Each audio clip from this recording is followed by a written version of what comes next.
So, you want to get good as Knuckles. You want to stop seeing the death screen and start seeing some real big numbers. Well, I've got the guide just for you. First things first. This video is going to be split up into a couple parts. Our first part is just going to be general information and his kit.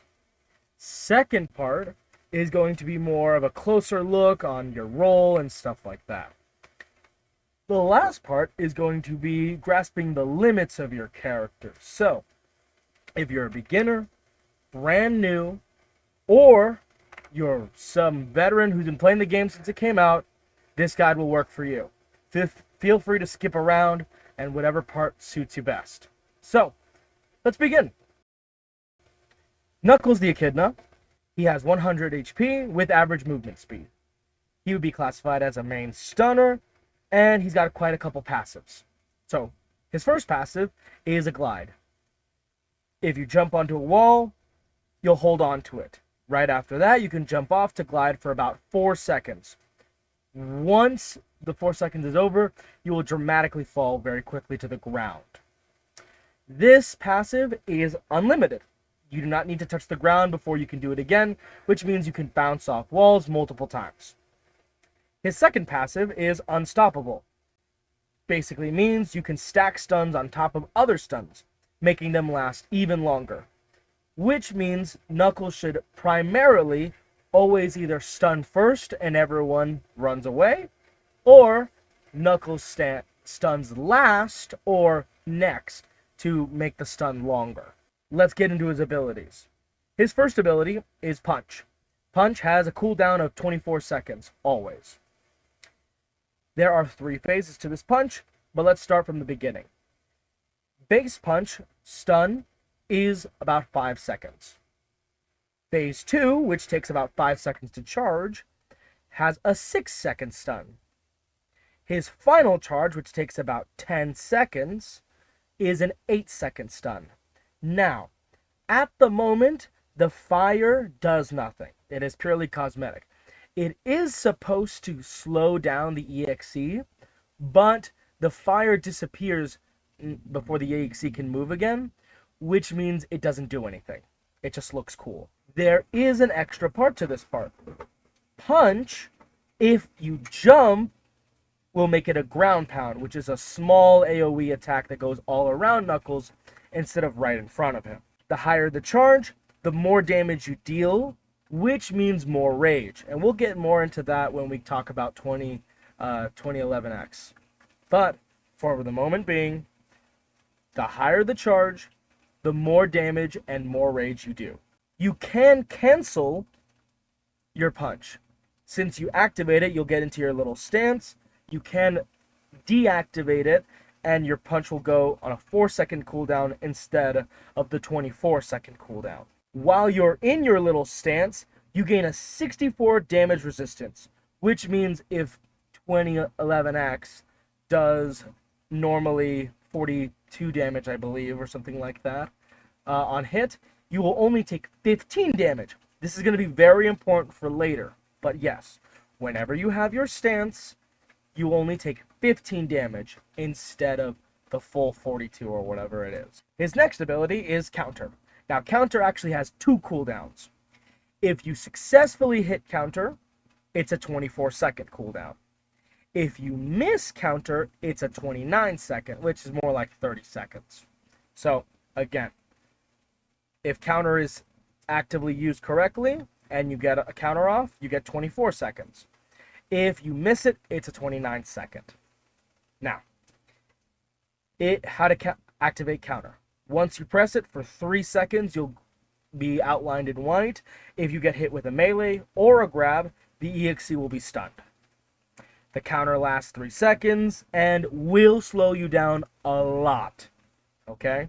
I've seen a couple times that you can jump to nullify the speed lost a little bit, but you will take a massive slowdown whenever you use Counter.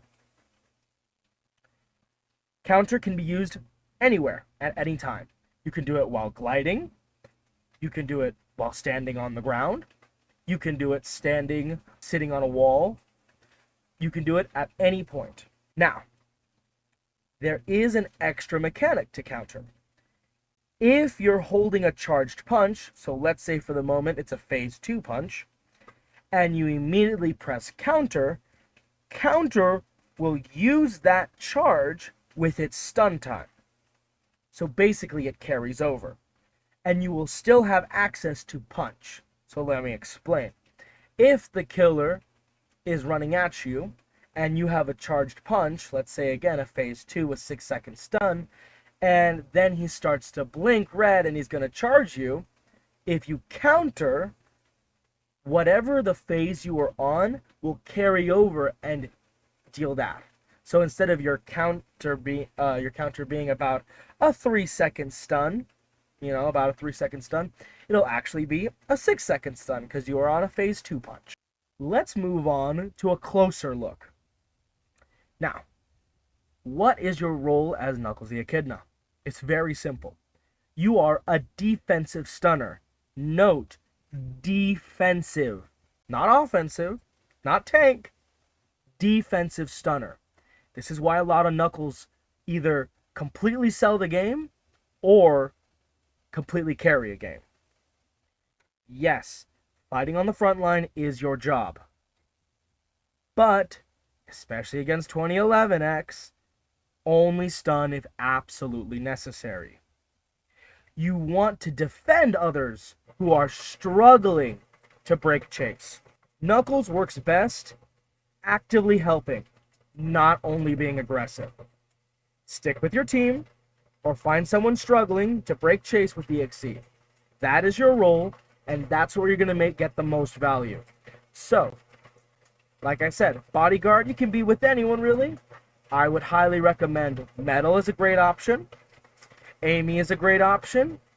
You could try to keep up with Sonic, but he's a little bit faster than you. Cream is always a good target. Tails is not great, but if you see him, you could stick around him for a little bit. You are on the front line, but you should not just be going to look for the killer to start in picking fights. That's not your job. You are the defensive stunner, not the offensive. Now, in this closer look, let's talk a little bit more about 2011X. So, why did I say don't just go looking for fights? Very simple. 2011 has a rage mode, and the faster he gets it, the worse your game will be. Let me explain. Okay? Here's some strats I have for 2011. Do not combo stun unless 100% needed, which should almost never happen, or after rage is over. Now let me explain. Doing combo stuns early into the match will only lead to an early rage pot. Any good 2011 can completely snowball a game really early on off rage alone.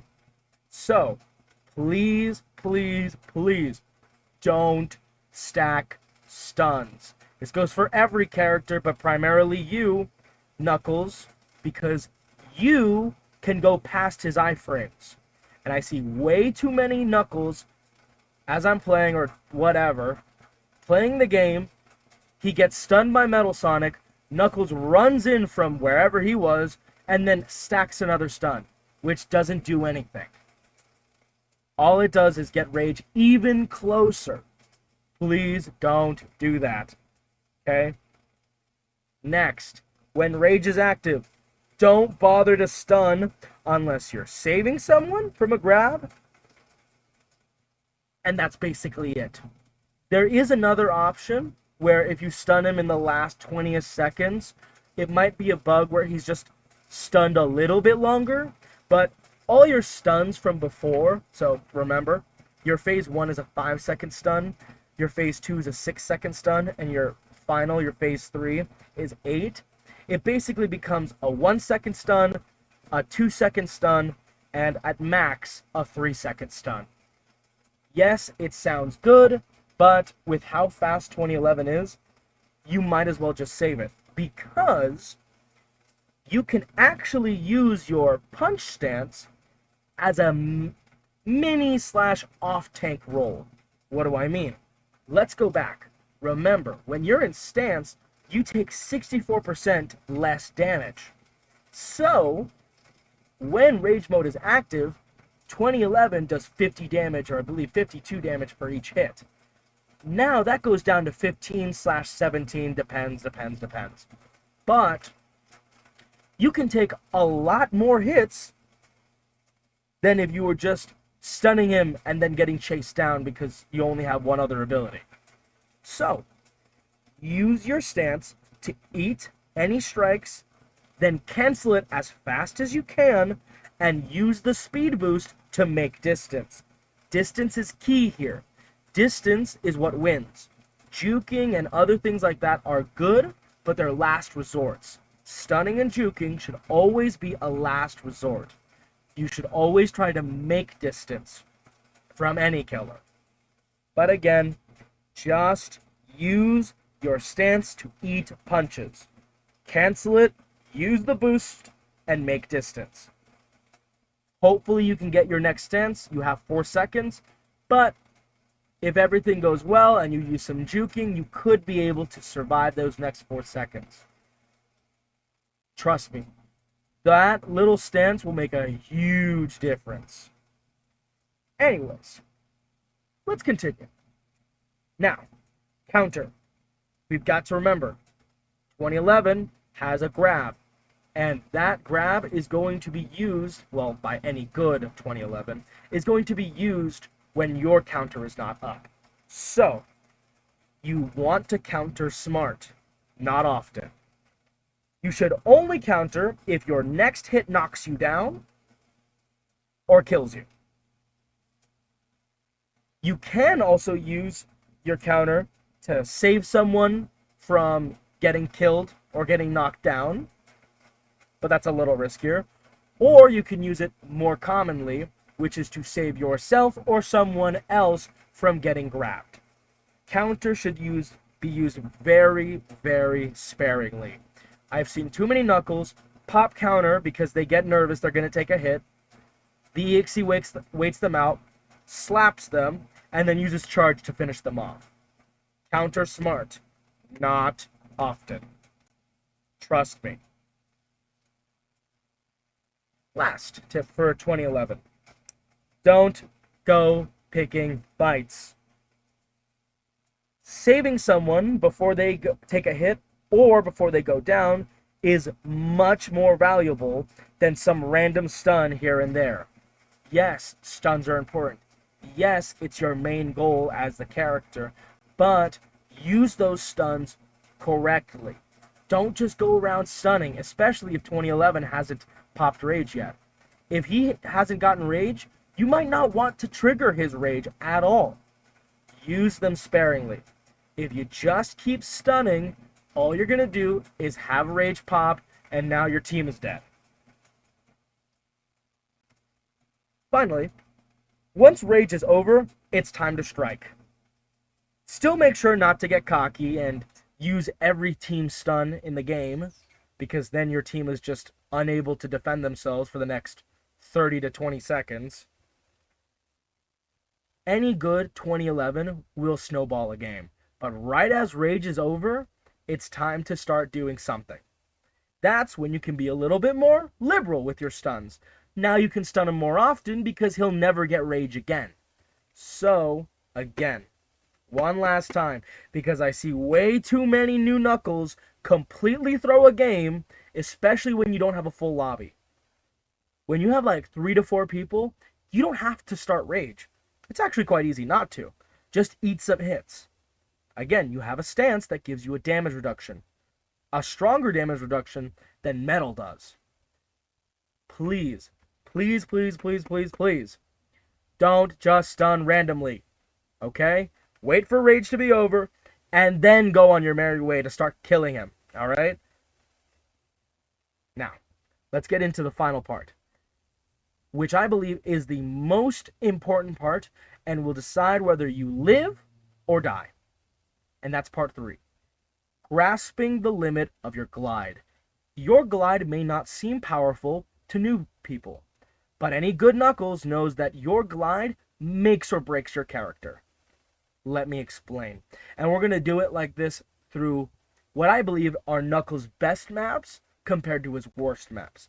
And just so you know, the better maps for Knuckles tend to be a lot more open, where Glide is a lot more available.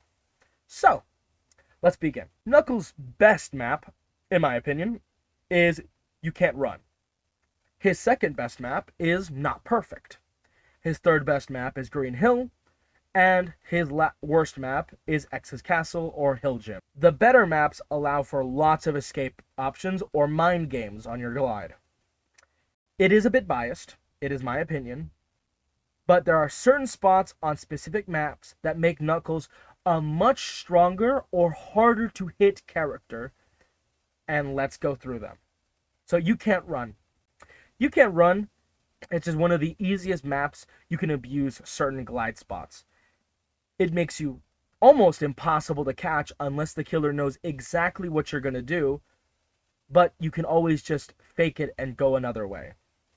Here's my spot. I like this spot a lot because a lot of 2011s just don't know how to easily get around this. Now, normally when I'm playing Knuckles, here's the route, or I don't know, loop if you want to call, that I like to take when avoiding 2011, whether it becomes normal or rage or whatever. Now, of course, this depends on killers. At the moment, this is going to be heavily dated because this is only 2011. Fleetway will completely change this, but for the moment being, this is my main route. This has served me so much. I have won so many last man standings just from playing this over and over and over. This tile is really strong. What makes a good map, in my opinion, for Knuckles is it's a good spot that's easy to get to and easy to use no matter the circumstances. So while there might be some better spots that I don't show in this video, it's because I find it a little too hard to get to during certain moments. Yes, if you have all the prep time in the world, there are better spots, but I like to think of being a little bit more active. Again, I like to play Knuckles as a bodyguard, and I tend to win very often when I do that. So, these are the spots that work for me when I'm playing actively, not passively. His next map is Not Perfect. Now, it can be annoying due to the bumpers, but those three tall towers provide easy glide spots, and you gain some good distance, and you can easily get a rolling land from almost any tower. Here's some super easy glide routes I use a lot. Feel free to use them in game, abuse them. They're very strong. Just make sure you're doing it right and, actively, practicing them in game. Green Hill. Now, this map, while open, it actually lacks many spots to use any meaningful / impactful, glide spots compared to the previous two maps. Again, I want to look for something consistently easy to do without thinking too much. If I have to prep time it, I don't always have that prep time. And Green Hill, unfortunately, just isn't a map where most glide spots are good, because 2011 will just run at you. We want to find something that will make it hard for him to keep up, or have him make a choice or lose you easily. So, here's some paths I found.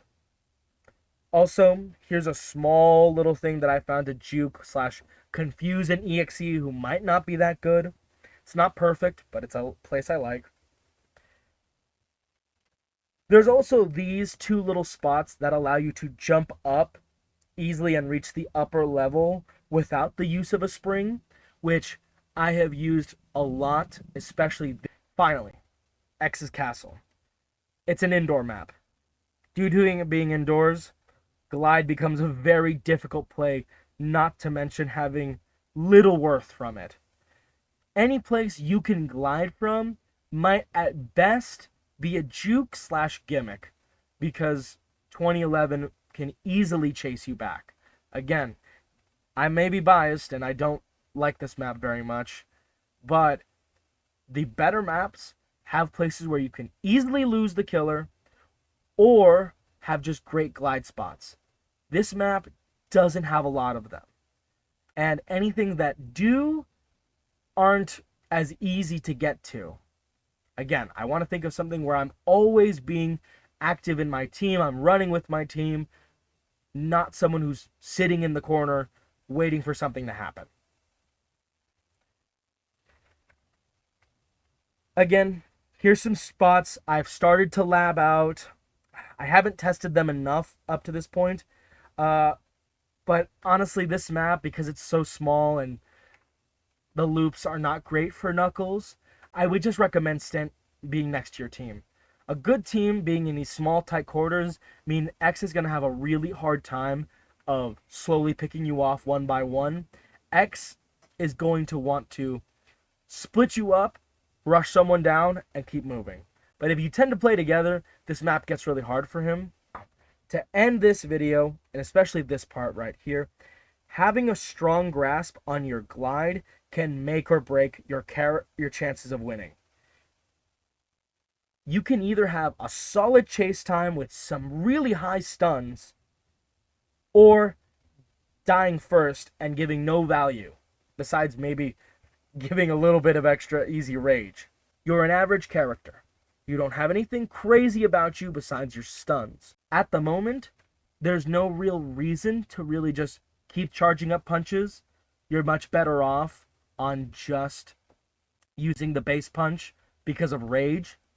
Now, if rage is off the table, you can, but again, Knuckles should be a bodyguard. Someone who is active and on the front lines, but not picking random fights because it's funny. You're a defensive stunner, and that's okay. You don't have to be the hero. You don't have to go for every single revive. You don't have to be fighting constantly, okay?